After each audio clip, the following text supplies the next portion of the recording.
नमस्कार, देश दुनिया की खबरों के इस नए एपिसोड पर आप सभी का स्वागत है। आज भारत से जुड़ी हुई कई इंपॉर्टेंट अंतर्राष्ट्रीय खबरें सामने निकल के आ रही हैं जो जानना आपके लिए बेहद जरूरी है। तो आज के इस वीडियो को पूरा जरूर देखिएगा। जहां आज की पहली और इम्पोर्टेंट अपडेट भारत और यूएई से सामने निकल के आ रही है, जहां भारत और यूएई के बीच हुए एफटीए की मदद से अब भारत सरकार ने कई 100 टन सोने के इंपोर्ट को मंजूरी दे दी है, लेकिन ये सोना भारत को बहुत ही ज्यादा डिस्काउंट पर भेजा जा रहा है। दूसरी इंपॉर्टेंट अपडेट भारत के डिफेंस सेक्टर से सामने निकल के आ रही है, जहां पर देश के अंदर लगातार हो रही आतंकी घटनाओं से निपटने के लिए अब मिनिस्ट्री ऑफ डिफेंस की तरफ से करीब 73,000 नई बंदूकों के एक नए ऑर्डर को प्लेस किया जा चुका है। तीसरी इंपॉर्टेंट अपडेट कि भारत ने जिस एडवांस मिसाइल सिस्टम को बना करके तैयार किया है, अब इसको खरीदने वाले देशों की संख्या पहले से और ज्यादा बढ़ चुकी है। और चौथी अपडेट भारत की तरफ से दूसरी न्यूक्लियर सबमरीन बना करके तैयार की जा चुकी है, जिसकी ताकत और अटैक रेंज पहले से और ज्यादा खतरनाक है। और पांचवी अपडेट कनाडा से सामने निकल के आ रही है, जहां पर कनाडा सरकार ने एक नया फैसला लिया है, जिससे उन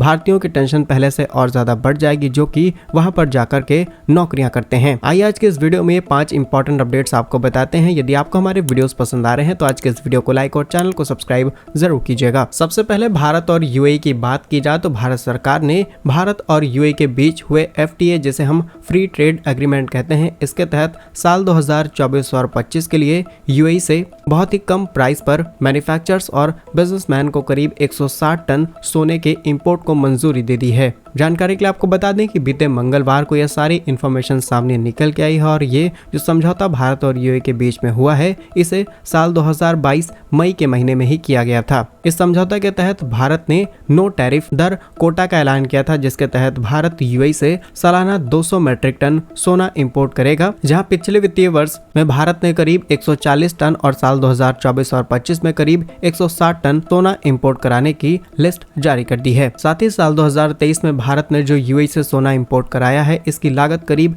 $3 बिलियन है। लेकिन समय के साथ सोने की कीमतें बढ़ती चली जा रही हैं, इसीलिए इस बार यानी कि साल 2024 में जो कीमत बढ़ी है, इसके लिए भारत को करीब $7.6 अरब की पेमेंट करनी हो सकती है। लेकिन ये तो सारी पॉजिटिव चीजें हैं। इसके अलावा भारत और यूएई के बीच हुए समझौते को लेकर के कुछ नेगेटिव पॉइंट भी सामने निकल के आ रहे हैं, जहां पर जो ग्लोबल मंदी हमें देखने को मिलती है, इसका असर भी गोल्ड मार्केट पर पड़ता है और लगातार देशों की डिमांड भी कम हो जाती है। जहां अप्रैल जुलाई 2024 और 25 वित्तीय वर्ष के दौरान भारत की डिमांड 4.23% से घट करके 12.64 बिलियन $, के आसपास आ गई। और इन्हीं सब चीजों के चलते इसका इम्पैक्ट सिल्वर पर भी देखने को मिला है, जहां पर इस बार सरकार ने बजट में भी सोने और चांदी पर जो सीमा शुल्क है उसको 15% से घटा करके सिर्फ 6% कर दिया है। इसके कारण साल 2023 और 24 में भारत के अंदर सोने का आयात 30% बढ़ा है, जो कि 45.54 बिलियन $, का है। स्विट्जरलैंड से भारत सबसे ज्यादा सोना इंपोर्ट कराता है, उसके बाद यूएई और तमाम देश शामिल हैं। लेकिन ये जो गोल्ड भारत के अंदर इंपोर्ट होने वाला है करीब 160 टन,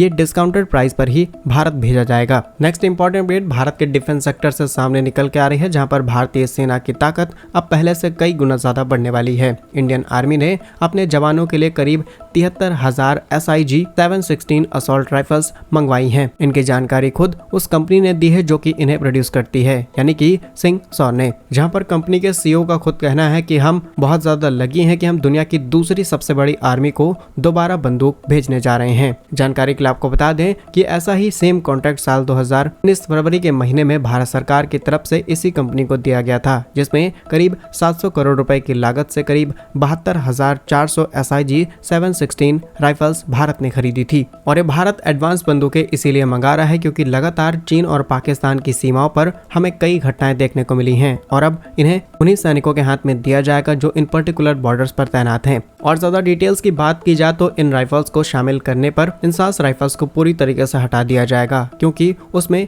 5.56:45 mm की गोलियां लगती हैं, लेकिन इस गन में 7.62:51 mm की गोलियां लगाई जा सकती हैं, जो कि काफी ज्यादा ताकतवर गोलियां हैं। इसके अलावा SIG 716 अमेरिका और स्विट्जरलैंड की तरफ से तैयार की जाती हैं, लेकिन ये ऑर्डर भारत ने सीधे अमेरिका के हाथ में दिया है। यह एक ऑटोमेटिक राइफल है, इसकी रेंज काफी ज्यादा लंबी है और इसकी जो एक्यूरेसी है ये 100% बताई जाती है, यानी कि एक ऐसी बंदूक जो लगभग स्नाइपर की तरह ही काम करती है और इसकी नली की लंबाई करीब 15.9 इंचेस और इसका कुल वजन करीब 3.58 किलोग्राम है। यह gas operated rotating belt system वाली राइफल है। इसमें नाटो ग्रेड की गोलियां लगाई जा सकती हैं और इसकी एक मैगजीन में करीब 20 गोलियां आती हैं। इसी के साथ दुश्मन को टारगेट करने के लिए इसके ऊपर रियर और फ्रंट ऑप्टिक्स भी लगाया जा सकता है, जो कि दूर बैठे दुश्मन पर भी आसानी से निशाना लगा सकता है। इसकी रेंज करीब 600 मीटर्स की है, यानी कि करीब करीब 1970 फीट। रिपोर्ट्स के मुताबिक 2025 में इन आधुनिक बंदूकों की डिलीवरी भारत के अंदर की जाएगी और जो डिलीवरी टाइम है वो 18 महीनों का है।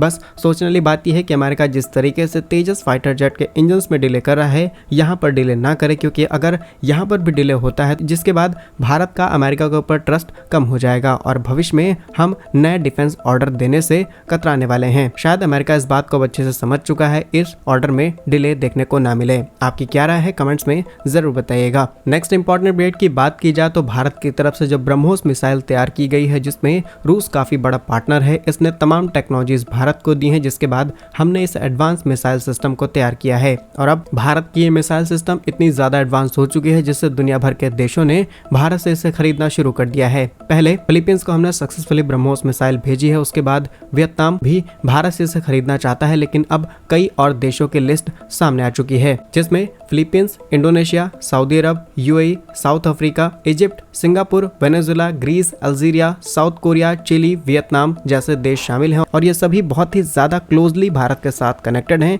इंटरेस्टेड हैं कि इस मिसाइल को ये किसी भी हालत में खरीदें और भारत अगर इसका मास प्रोडक्शन करता है तो इन सभी देशों को हम डिस्काउंटेड प्राइस पर ये बेच पाएंगे। फिलहाल के लिए ब्रह्मोस मिसाइल का 75% जो कंटेंट है या फिर कहें जो पार्ट्स एंड कंपोनेंट्स हैं, ये भारत के अंदर तैयार किए जा रहे हैं। सभी चीजें डोमेस्टिकली मैन्युफैक्चर की गई हैं और 2026 तक भारत के अंदर जब भी ब्रह्मोस मिसाइल का प्रोडक्शन नेक्स्ट स्टेज में जाएगा तो इसका 100% प्रोडक्शन भारत के हाथ में होगा, यानी कि रूस ने भारत को एक बहुत कीमती टेक्नोलॉजी दी है और अब 100% 2026 में ये भारत के हाथ में आने वाली है। और अभी तो शुरुआत है, क्योंकि भारत की तरफ से इसी के 800 किलोमीटर रेंज वाले वेरिएंट को तैयार किया जा रहा है, यानी कि भारत से बैठे बैठे लंबी लंबी दूरियों को टारगेट किया जाएगा। यदि आप भारत के इस तरह के खुश है तो कमेंट बॉक्स में जय हिंद जरूर लिखिएगा। नेक्स्ट इंपॉर्टेंट अपडेट की बात की जाए तो भारत की तरफ से दूसरी न्यूक्लियर सबमरीन अरिहंत बना करके तैयार की जा चुकी है। डिटेल्स की बात की जाए तो भारत की दूसरी न्यूक्लियर सबमरीन इसे 29 अगस्त 2024 को इंडियन नेवी को सौंपा जा सकता है और इस प्रोजेक्ट पर काम 2017 में शुरू किया गया था, जब इसकी रेंज और टेस्टिंग की जा रही थी और अब जाकर के इसे फाइनल कमीशन किया जा रहा है। अरिहंत का ही अपग्रेडेड वर्जन है। इसे विशाखापट्टनम में तैयार किया जा रहा है, जो कि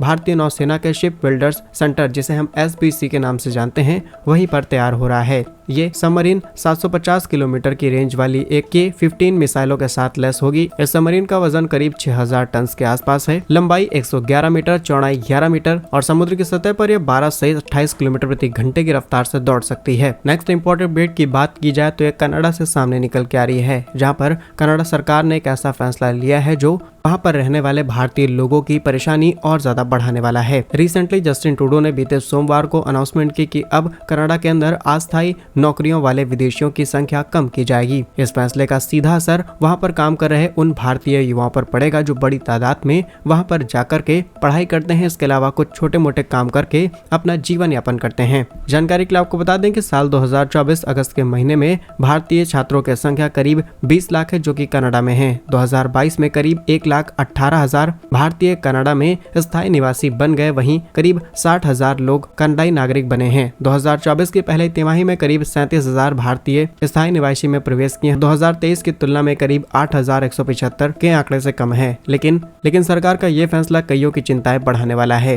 क्या कुछ सोचते हैं आप इस फैसले पर, हमें कमेंट्स में जरूर बताइए। बाकी इन सभी अपडेट्स के बारे में आपका क्या कहना है कमेंट्स में जरूर लिखिएगा। यदि आपको हमारी वीडियोस पसंद आ रही हैं तो आज के इस वीडियो को लाइक और चैनल को सब्सक्राइब जरूर कीजिए। वंदे मातरम, भारत माता की जय।